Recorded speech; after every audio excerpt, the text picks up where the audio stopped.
Amigos do canal Gol de Cabeça, sou Sérgio Filgueira, sou o administrador deste canal, um canal de todas as torcidas, mas a gente não esconde que o administrador é botafoguense, de vez em quando tem uns cantinhos do Botafogo. Mas esse vídeo você pode assistir independente para quem você torce, porque os conceitos que serão falados aqui são universais. Pode servir também para você refletir sobre o seu time. A gente vai questionar aqui se realmente o Botafogo está sendo muito mole ou não nesta janela. Galera, é o seguinte, antes de continuar e entrar no assunto do vídeo propriamente dito, um recado.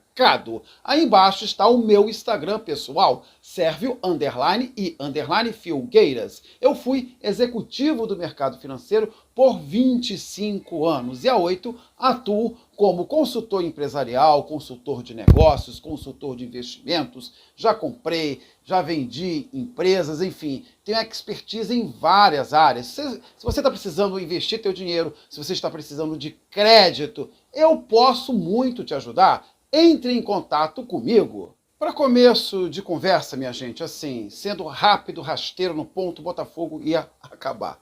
Botafogo devia aí, digamos, 1 bilhão, deve ainda, né? 1 bilhão de reais. E a tendência era você ter aquela velha receita de salários atrasados, enfim, do clube em praticamente numa falência, e de repente tudo muda, né? Em março, definitivamente, chega o John Textor, chega o novo dono, né? O cara que comprou 90% da SAF Botafogo. Você tem a condição de fazer um investimento de cara, ao contrário de outras grandes marcas atuais do futebol brasileiro, grandes marcas vencedoras como Palmeiras e Flamengo, que tiveram que acertar o fluxo de caixa primeiro, mas parece que para a torcida, e a gente entende, né, que o botafoguense é o torcedor mais sofrido do país, parece que está tudo ruim. Às vezes, né, em alguns grupos de WhatsApp que eu participo, eu gosto de fazer muito a comparação de business, que futebol é um business como um outro qualquer, né? E tem amigos que não gostam muito dessa comparação, que não é bem assim. O futebol é um business exatamente como outro qualquer, talvez assim, muito mais complexo. Porque no futebol você pode fazer o investimento certo, você pode ter uma baita equipe de head scout, você pode ter um clube perfeitamente integrado, base profissional, você pode fazer tudo de acordo com o manual, mas de repente a bola não entra.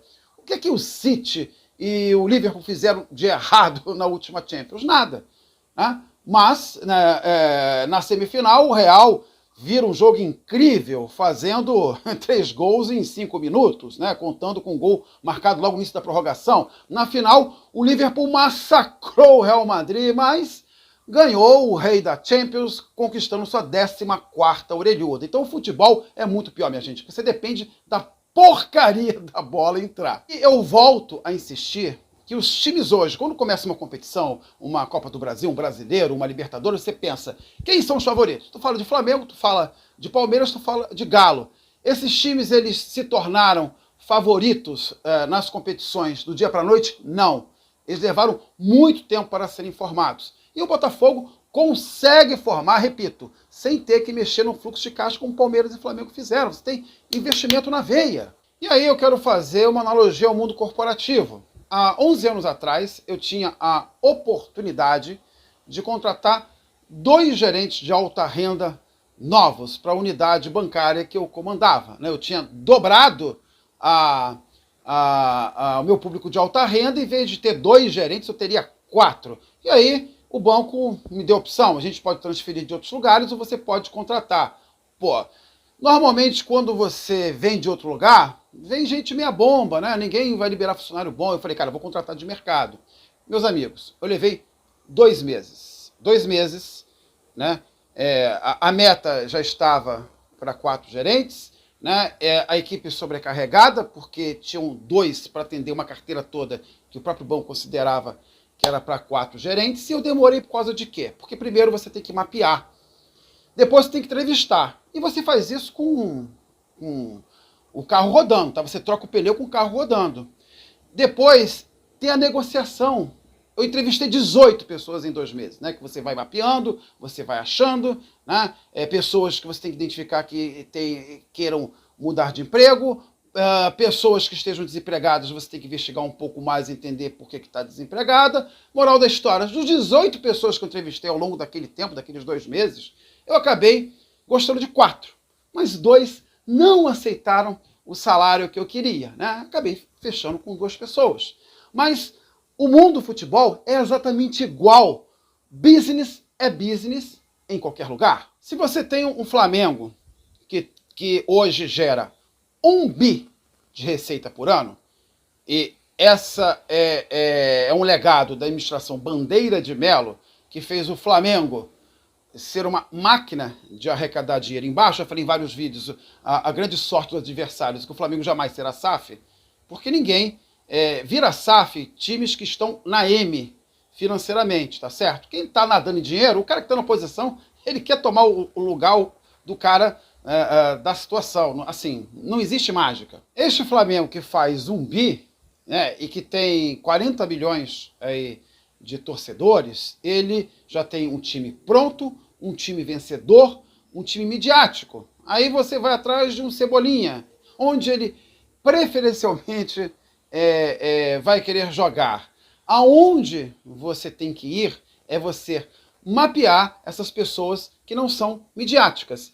Justamente pelos outros times não serem SAF, pelos outros times... você vê aí o Santos contratou o Ricardo Goulart, que eu cansei de gritar aqui, vou dar esse exemplo sempre. 31 anos, lerdo, a CRB sem jogar na China, agora está indo atrás do Luan. Essas são os tipos de contratações que nossos dirigentes não SAF, amadores fazem, né? Você vai contratar por nome, porque por nome você vai ter o respaldo da torcida. Puxa, eu conheço o Luan. Puxa, eu conheço o Ricardo Goulart. Puxa, eu conheço o Felipe Melo. Que boa pro meu time. Não é. Não é uma boa pro seu time. Às vezes eu quebro a cara, tá? Eu falei demais da escolha do Fábio aí, 42 anos, e vem dando o recado no Flu. Mas o ponto o Botafogo não tem... o Textor pode ter o dinheiro, mas ele deixa um orçamento para as pessoas trabalharem. E é dentro desse orçamento que você vai buscar as oportunidades. Aí você tem que mapear, aí você tem que negociar, aí você tem que fechar. Aí aparecem outros players no meio da jogada. Quantas vezes aparece, olha, o clube tal também está interessado no jogador X que o Botafogo está correndo atrás. Meus amigos, é complexo pra caramba. No trabalho de vocês, né, se o chefe ou vocês mesmos, né, se vocês forem dono do próprio nariz, vocês quiserem fazer uma reformulação no pessoal, né, querer mudar as coisas, querer mudar a equipe comercial, vocês vão ralar para achar esses nomes no mercado. Por que o mercado da bola é diferente?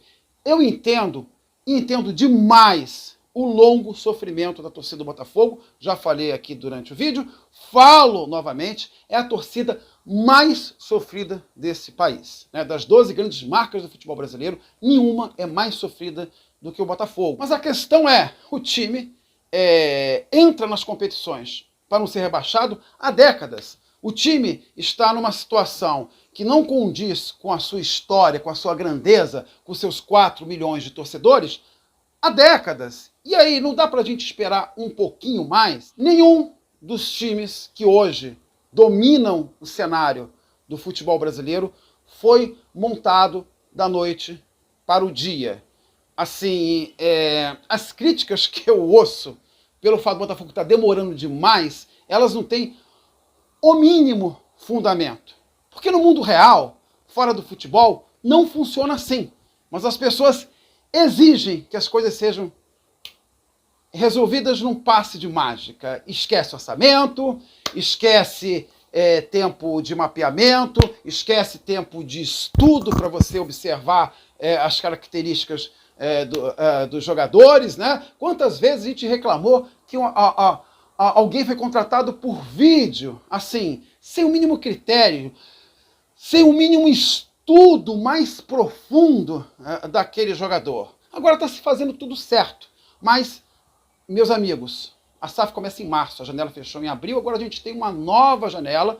A gente já viu que alguns jogadores que chegaram, como Eduardo e o Marçal, são mais eficientes, parecem fazer mais sentido do que aquela primeira janela que foi uma torre de Babel. Veio gente do Textor, veio gente do próprio Head Scout, veio gente do treinador. Foi uma salada, né, de contratações. Dentro da filosofia deste canal, democrática, é óbvio que de repente quem sabe a gente não esteja errado, né? A gente dizendo aqui um monte de bobagens, e os torcedores que estão reclamando que a janela está mole, que o Botafogo não contrata ninguém, que blá, blá, blá, blá, estejam certos. Pode ser, né? Eu duvido. Eu acho que pode acontecer, mas eu duvido. Eu acho que se a gente pensar por aqui e não com estômago, faz sentido que janela a janela esse Botafogo vai melhorar. Amigos, os times que estão contratando, que a gente vê na mídia, que fizeram as melhores contratações, são os times de sempre. Depois desses times de sempre, o nome que mais aparece é o Botafogo, que vai ser natural. Porque o Botafogo hoje tem caixa, tem poderio, mas vamos esperar. Eu desafio a qualquer um. Eu acho que a gente já pode ter times muito mais competitivos, né, para bater de frente com quem domina o futebol brasileiro há alguns anos, já no ano que vem. Mas pode ser que não ocorra. Mas no mais tardar, até 2024, o Botafogo vai começar a entrar nas competições como um dos favoritos. É uma questão de lógica. Você tem gente que entende de futebol, você tem um projeto que não tem igual no Brasil, você não vai ter 14 vice-presidentes e um presidente, pessoas que não entendem de futebol, como no Flamengo em 2018, após perder o importantíssimo campeonato carioca na semifinal para o Botafogo, saiu demitido o Rodrigo Caetano, Carpegiani e todo mundo. Não, as decisões não são mais feitas com estômago, né? A gente não demite treinador à toa. Quais são os times, por exemplo, que fazem o melhor jogo posicional do país? Tá? Que é coisa que nas últimas rodadas, quando chegou o Eduardo, né, antes dele machucar, a gente viu o Botafogo começar a ensaiar algumas jogadas de trocas de posições quando estava na sua parte ofensiva. Quem faz isso melhor no país? É o Barbieri e o Abel. Por quê? Porque eles estão há tempos. Então, não adianta mais pedir a cabeça do Castro, né? A gente está num regime profissional. As coisas vão se resolver por elas mesmas. A gente vai ter um final muito feliz. A torcida do Botafogo vai ser uma das mais felizes e vitoriosas ainda nesta década. Mas vamos ter um pouquinho mais de paciência, minha galera. Gol de Cabeça, um canal de números, de estatísticas e de informações. Feito para quem pensa futebol com inteligência.